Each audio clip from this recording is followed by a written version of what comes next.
number 6 of me telling you that the sound is messed up and that the Flashback Friday logo is visible. My apologies. I'm just a terrible, terrible person and I make mistakes all the time. I just do it. It's not my fault. Guess who's late to the party? It's me. I'm late to the party. Hi, this is Teacher Reacts. I'm Ddog. In my classroom, I play music videos. I subscribe to them on my channel. This is Rose. It's got a little chick over the E. That means Rose. And Bruno Mars. This is APT, or apartment. I'm saying it's called apartment. It's literally what it stands for. APT is Korean for apartment. Look, I'm gonna be perfectly honest with you. I told myself I wasn't gonna do this song, but it has been shoved down my throat so many times via YouTube and radio and Spotify and like just the kids in my classroom love this song. I put it on my karaoke game and they all just sang it every single hour on the hour, like everything.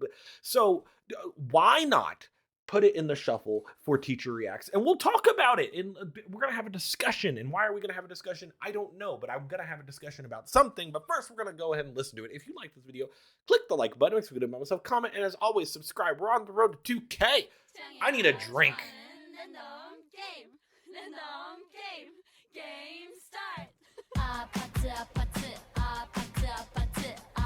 Like I said, I've heard the song so many times. This is not a blind reaction. And I've seen the music video a few times as well. But I do want to talk about the song when we get there.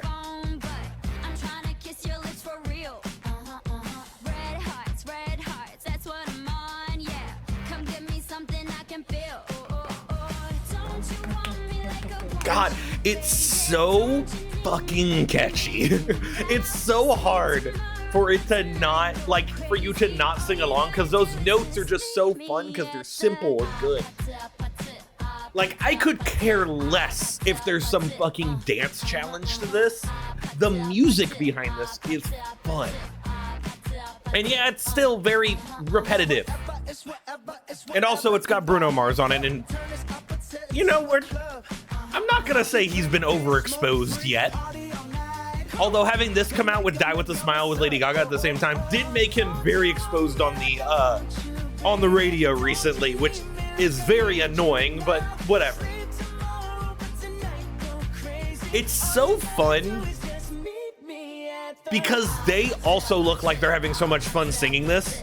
And also, if you go to like the outside of the music sort of thing, they've commented on each other's like fucking Instagram and shit. And they seem to have like a genuine like friendship and liking of each other. It's nice. Are you ready? 'Cause I'm coming to get you. I love how almost rock it is.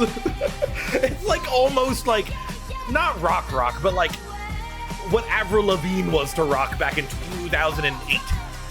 Pop rock, I guess is the word I'm looking for. God, and the little slide is, I'm a sucker for that kind of shit. And then cut it out to just let, it's smart. It's smart building of a song. And I really enjoy that, even if it's repetitive as fuck, which it is. But like, I can't deny the charm it is. It has.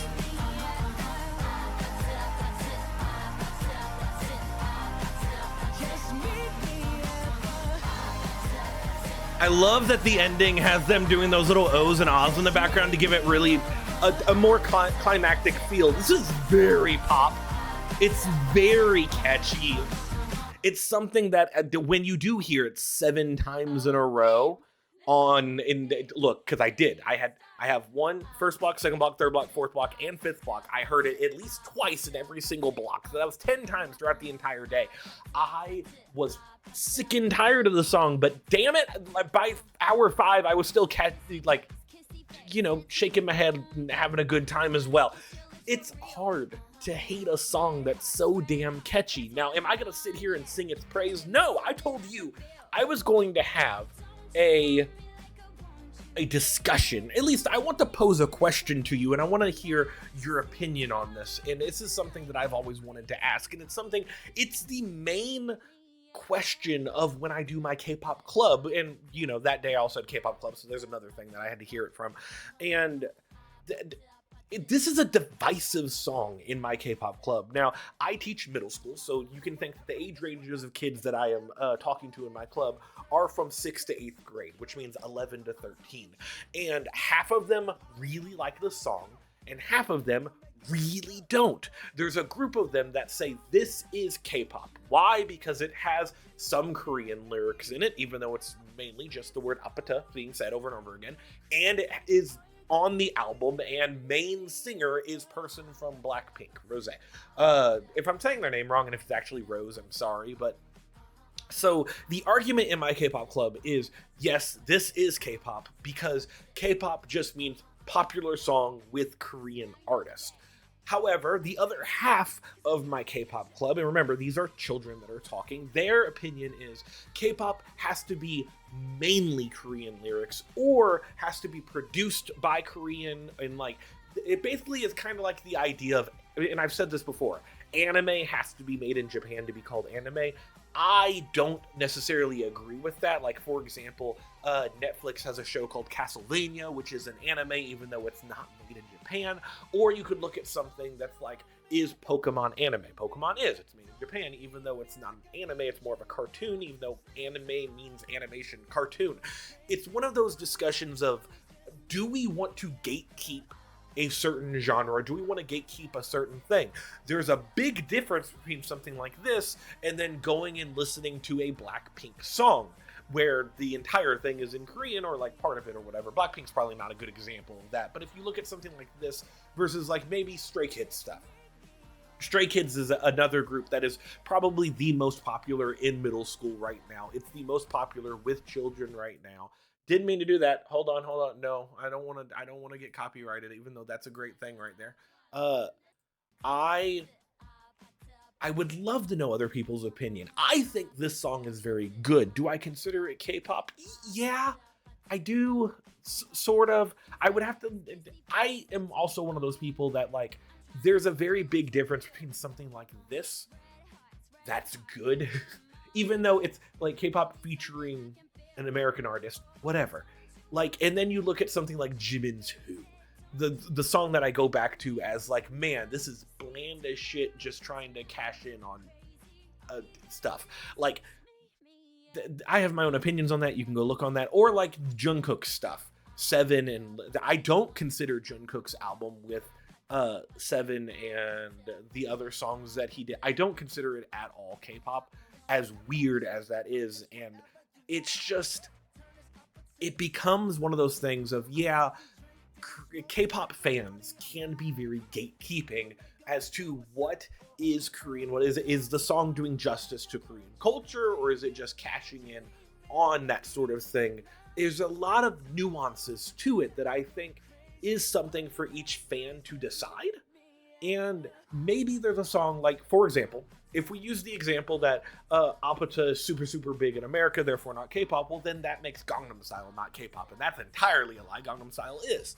So it's hard to think about it in a constructively criticism way. And I would love to know other people's opinion on what makes a K-pop song a K-pop song versus just a generic pop song. I think this can be considered both. It talks about, this song's basically about a Korean drinking game, or a drinking game in general, that she would play, and something like that. It's where you got to put your hands on top and then you count to a number, and whoever has their hand on top at that number, that's the person who takes a shot.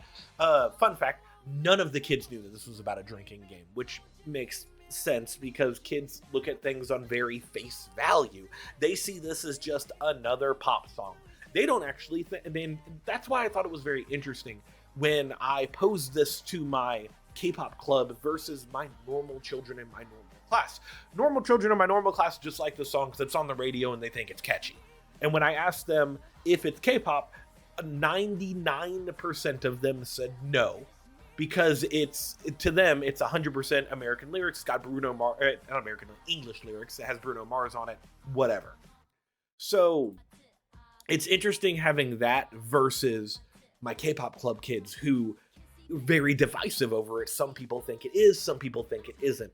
Have I talked way too much for this? No. Did I really put this on for today because I really enjoy this? Yes. I think this song's catchy as hell. I think this will definitely be one of the songs that I will end up on my end of year playlist at some point. Either be it nominated for something or it gets its own little superlative awards because I do that. It's so interesting, the idea of what makes a K-pop song and what doesn't. This is repetitive as hell now that I've listened to it for like the 5th time in my ear while talking to you. So am I torturing myself a little bit? Yeah, but it's catchy. It's fun. It's fun. And sometimes you just have to think, genres aside, songs are just fun every now and then. I think that's what it is. So I would love to know what you all think. Let's go into outro time. If you like this video, click like button, makes me feel good about myself. Comment, and as always, subscribe. We're on the road to 2K. I don't know if I'm going to record something after this or if I am not. I got to see how many songs I've done because I've really lost track of time. So I will see you all next time. Goodbye, everybody.